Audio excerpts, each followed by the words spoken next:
ಸ್ನೇಹಿತರೆ ನಮಸ್ಕಾರ, ನಾನು ಪುಷ್ಪ. ಸ್ನೇಹಿತರೆ, ಮನೆಯಲ್ಲಿರುವಂಥ ಹಳೆ ಕನ್ನಡಕದ ಬಾಕ್ಸ್ ವೇಸ್ಟ್ ಅಂತ ಹೇಳಿ ಬಿಸಾಕೋ ಬದಲು ಅದನ್ನು ಹೇಗೆ ನಾವು ರೀಯೂಸನ್ನು ಮಾಡ್ಕೊಳ್ಬೋದು ಅಂತ ಹೇಳಿ ಇವತ್ತಿನ ವಿಡಿಯೋದಲ್ಲಿ ನೋಡ್ತಾ ಹೋಗೋಣ ಬನ್ನಿ. ಇಲ್ಲಿ ನಾನು ಸ್ಮಾರ್ಟ್ ವಾಚನ್ನು ಚಾರ್ಜಿಗೆ ಹಾಕ್ತಾ ಇದ್ದೀನಿ. ಚಾರ್ಜ್ಗೆ ಹಾಕಿ ಇಟ್ಟಂತಹ ಸಂದರ್ಭದಲ್ಲಿ ಕೆಲವೊಮ್ಮೆ ಅದು ಕೆಳಗಡೆ ಬಿದ್ದು ವಾಚಿನ ಗ್ಲಾಸಸ್ಗಳು ಒಡೆದೋಗ್ಬೋದು. ಇದನ್ನು ನೀವು ತಪ್ಪಿಸ್ಕೊಳ್ಬೇಕು ಅಂತ ಹೇಳಿದರೆ ನಿಮ್ಮ ಏನು ಚಾರ್ಜ್ ಕೇಬಲ್ ಇದೆ ಅದನ್ನು ನೀವು ಈ ರೀತಿ ರಿಮೂವ್ ಮಾಡಿಕೊಂಡು ನಿಮ್ಮ ವಾಚ್ದು ಎಂಡಿಂಗ್ ಪಾಯಿಂಟ್ ಏನಿರುತ್ತೆ ಹುಕ್ಕು ಅದರೊಳಗಡೆ ನೀವು ಹಾಕ್ಕೊಂಡು ವಾಚನ್ನು ನೀವು ಆ ಚಾರ್ಜಿಂಗ್ ಏನಿರುತ್ತೆ ಅದಕ್ಕೆ ನೀವು ಹ್ಯಾಂಗ್ ಮಾಡ್ಕೋಬೇಕು. ಈ ರೀತಿ ಮಾಡಿದಾಗ ಸೊ ನೆಕ್ಸ್ಟ್ ನೀವು ಚಾರ್ಜಿಗೆ ಹಾಕೊಳ್ಳೋಕ್ಕೆ ಈಸಿ ಆಗುತ್ತೆ. ಈ ರೀತಿ ನೀವು ಚಾರ್ಜಿಗೆ ಹಾಕೋದ್ರಿಂದ ವಾಚ್ ಕೆಳಗಡೆ ಬೀಳುವುದಿಲ್ಲ. ಇದರಿಂದ ನೀವು ವಾಚ್ ಒಡೆದೋಗೋದನ್ನು ಕೂಡ ನೀವು ತಪ್ಪಿಸ್ಕೊಳ್ಬಹುದು. ಈಸಿಯಾಗಿ ನೀವು ಕೂಡ ಇದನ್ನು ಮನೆಯಲ್ಲಿ ಟ್ರೈ ಮಾಡಿ. ನೆಕ್ಸ್ಟ್, ಮಕ್ಕಳಿಗೆ ನೀವು ಇಷ್ಟ ಆಗುವಂತಹ ಲಂಚ್ ಬಾಕ್ಸ್ಗಳು ಮತ್ತು ವಾಟರ್ ಬಾಟಲ್ಗಳನ್ನು ತೆಗೆದುಕೊಟ್ಟು ಕಳಿಸಿರ್ತೀರ. ಆದರೆ ಸ್ಕೂಲ್ಗಳಲ್ಲಿ ಒಂದೇ ಥರದ್ದು ತುಂಬ ಮಕ್ಕಳುಗಳಲ್ಲಿ ಇದ್ದಾಗ ಮಕ್ಕಳಿಗೆ ಕನ್ಫ್ಯೂಷನ್ ಆಗ್ಬೋದು. ಇದರಿಂದ ಮಕ್ಕಳು ಬಾಟಲ್ಗಳನ್ನ ಹಾಳು ಮಾಡ್ಕೊಳ್ಬಹುದು.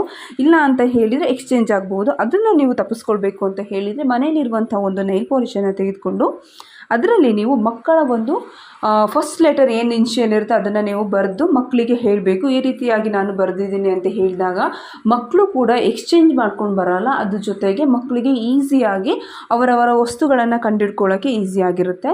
ಸೊ ಇದನ್ನು ನೀವು ಕೂಡ ಮನೆಯಲ್ಲಿ ಟ್ರೈ ಮಾಡಿ.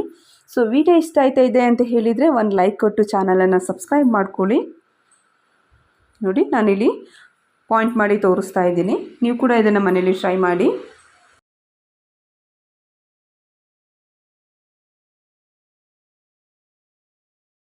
ತುಂಬ ದಿನಗಳ ಕಾಲ ನೀವೇನಾದರೂ ಬಾಟಲನ್ನು ಯೂಸ್ ಮಾಡದೆ ಹಾಗೆ ಇಟ್ಟಾಗ ಆ ಬಾಟಲ್ಗಳಲ್ಲಿ ಒಂಥರ ಸ್ಮೆಲ್ ಬರೋಕ್ಕೆ ಶುರುವಾಗುತ್ತೆ.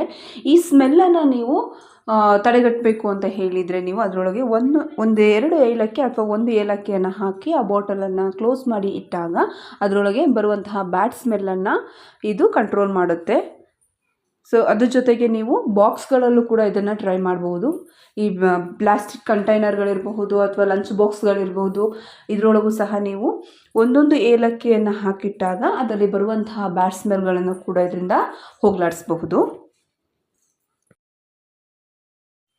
ಇನ್ಮೇಲೆ ನೀವು ಮನೆಯಲ್ಲಿ ವೇಸ್ಟ್ ಅಂತ ಹೇಳಿ ಕನ್ನಡಕದ ಬಾಕ್ಸನ್ನು ಬಿಸಾಕೋದು ಬೇಡ. ಅದನ್ನು ಸಹ ನಾವು ಯೂಸ್ ಆಗೋ ರೀತಿಯಲ್ಲಿ ಬಳಸ್ಕೊಳ್ಬಹುದು. ಅದೇನಪ್ಪ ಅಂತ ಹೇಳಿದರೆ, ಸೊ ನೀವೇನಾದರೂ ಮನೆಯಲ್ಲಿ ಟೈಲರ್ ಮಿಷಿನ್ ಏನಾದರೂ ಇಟ್ಕೊಂಡಿದ್ರೆ ಅಥವಾ ಮನೆಯಲ್ಲಿ ಏನಾದರೂ ಸಾಮಾನ್ಯವಾಗಿ ಎಲ್ಲರ ಮನೆಯಲ್ಲೂ ಸೂಜಿ, ದಾರ, ನೂಲುಂಡೆಗಳಂತೂ ಇದ್ದೇ ಇರುತ್ತೆ. ಈ ಹುಕ್ಕುಗಳು, ಗುಂಡಿಗಳು ಅಥವಾ ಚಾಕ್ ಪೀಸ್ಗಳು, ಸೂಜಿ, ದಾರ ಈ ರೀತಿ ವಸ್ತುಗಳು ನಿಮ್ಮ ಮನೆಯಲ್ಲಿ ಇದ್ದಾಗ ಸೊ ಕೆಲವೊಮ್ಮೆ ಅದನ್ನು ನಾವು ಎಲ್ಲೆಲ್ಲಾದರೂ ಹಾಕಿ ಮರ್ತು ಬಿಡ್ತೀವಿ ಅಥವಾ ಬೇಕು ಅಂತ ಹೇಳಿ ಸಮಯಕ್ಕೆ ಸಿಗೋದೇ ಇರಬಹುದು. ಇಲ್ಲ ಅಂತ ಹೇಳಿದರೆ ನೂಲುಂಡೆ ಅಥವಾ ಇದೇನು ಥ್ರೆಡ್ ರೋಲ್ ಇರುತ್ತೆ ಅದರದ್ದು ದಾರಗಳೆಲ್ಲ ಬಿಚ್ಕೊಳ್ತಾ ಹೋಗಬಹುದು.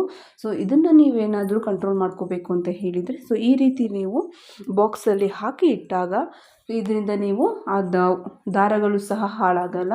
ಸೊ ಸೇಫ್ಟಿಯಾಗಿ ನೀವು ಇದನ್ನು ಎತ್ತಿಟ್ಕೊಳ್ಬಹುದು. ಇದನ್ನು ಕೂಡ ನೀವು ಮನೆಯಲ್ಲಿ ಟ್ರೈ ಮಾಡಿ, ತುಂಬಾ ಚೆನ್ನಾಗಿರುತ್ತೆ.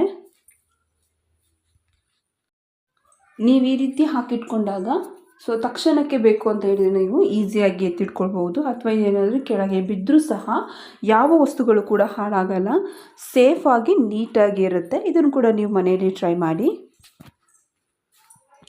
ನೆಕ್ಸ್ಟ್, ಇನ್ನೊಂದು ಕನ್ನಡಕ ಬಾಕ್ಸ್ ಏನಾದರೂ ನಿಮ್ಮ ಹತ್ರ ಇದ್ದಿತ್ತು ಅಂತ ಹೇಳಿದರೆ ಸೊ ಆ ಬಾಕ್ಸನ್ನು ಕೂಡ ನೀವು ಯೂಸ್ ಮಾಡ್ಕೊಳ್ಬೋದು. ಏನಪ್ಪ ಅಂತ ಹೇಳಿದರೆ, ಎಲ್ಲಾದರೂ ನೀವು ಹೊರಗಡೆ ಟ್ರಾವೆಲ್ ಮಾಡ್ತಾ ಇದ್ದೀರಾ ಅಂತ ಹೇಳಿದರೆ ಸೊ ನಿಮಗೆ ಮೇಕಪ್ಗೆ ಬೇಕಾಗಿರುವಂತಹ ವಸ್ತುಗಳನ್ನು ಕೂಡ ಇದರೊಳಗಡೆ ಹಾಕಿಟ್ಕೊಳ್ಬಹುದು. ನೀವು ವ್ಯಾನಿಟಿ ಬ್ಯಾಗಲ್ಲಿ ಹಾಕಿಟ್ಟಿದ್ದೀರಾ ಅಂತ ಹೇಳಿದರೆ ಲಿಪ್ಸ್ಟಿಕ್ಗಳಿರಬಹುದು, ಐಲೈನರ್ ಇರಬಹುದು ಅಥವಾ ಸ್ಟಿಕ್ಕರ್ಸ್ಗಳಿರ್ಬೋದು, ಅವೆಲ್ಲವನ್ನು ನೀವು ವ್ಯಾನಿಟಿ ಒಳಗೆ ಹಾಕಿಟ್ಟಾಗ ಕೆಲವೊಂದು ಸಲ ಅದು ಕ್ಯಾಪ್ಗಳೆಲ್ಲ ಓಪನ್ ಆಗಿ ಸ್ಪ್ರೆಡ್ ಆಗಿ ಹಾಳಾಗೋ ಚಾನ್ಸಸ್ಗಳು ಇರುತ್ತೆ. ಸೊ ನೀವು ನಿಮಗೆ ಬೇಕಾಗಿರುವಂತಹ ಎಲ್ಲ ವಸ್ತುಗಳನ್ನು ಸಹ ಸೇರಿಸ್ಕೊಂಡು ಲಿಪ್ಸ್ಟಿಕ್ಕಿಂದ ಹಿಡಿದು ಐಲೈನರ್, ಕಾಜಲ್ ಮತ್ತು ಸ್ಟಿಕ್ಕರ್ಸು ಈ ರೀತಿ ನೈಲ್ ಪಾಲಿಶ್ ಕ್ಲಿಪ್ಗಳೆಲ್ಲನೂ ಸಹ ನೀವು ಈ ಬಾಕ್ಸಲ್ಲಿ ಹಾಕಿಟ್ಕೊಂಡು ಸೊ ನೀವು ಇದನ್ನು ಈಸಿಯಾಗಿ ಕ್ಯಾರಿ ಮಾಡಬಹುದು. ಇದರಿಂದ ಯಾವುದೇ ಸಮಸ್ಯೆಗಳು ಕೂಡ ನಿಮಗೆ ಇರೋಲ್ಲ. ಸೊ ನೆಕ್ಸ್ಟ್, ನೀವು ಮನೆಯಲ್ಲಿರುವಂತಹ ಮೆಡಿಸಿನ್ಗಳನ್ನು ಕೂಡ ಇದರೊಳಗೆ ಹಾಕಿಟ್ಕೊಳ್ಬಹುದು. ಡ್ರಾಪ್ಸ್ಗಳಿರಬಹುದು, ಟ್ಯಾಬ್ಲೆಟ್ಗಳನ್ನು ಕೂಡ ನೀವು ಇದರಲ್ಲಿ ಹಾಕಿಟ್ಕೊಳ್ಬಹುದು. ಸೊ ನೋಡಿದ್ರಲ್ಲ ಫ್ರೆಂಡ್ಸ್, ಇವತ್ತಿನ ವಿಡಿಯೋ ನಿಮಗೆ ಇಷ್ಟ ಆಗಿದೆ ಅಂತ ಹೇಳಿ ಭಾವಿಸ್ತಾ ಇದ್ದೀನಿ. ವಿಡಿಯೋ ಇಷ್ಟ ಆಗಿದ್ದರೆ ವಿಡಿಯೋವನ್ನು ಲೈಕ್ ಮಾಡಿ, ಹಾಗೆ ಹೇಗಿತ್ತು ಅಂತ ಹೇಳಿ ಕಮೆಂಟ್ ಮಾಡೋದ್ರ ಜೊತೆಗೆ ಚಾನಲನ್ನು ಸಬ್ಸ್ಕ್ರೈಬ್ ಮಾಡ್ಕೊಳ್ಳಿ ಅಂತ ಹೇಳ್ತಾ ಮುಂದಿನ ವಿಡಿಯೋದಲ್ಲಿ ಸಿಗ್ತೀನಿ. ನಮಸ್ಕಾರ.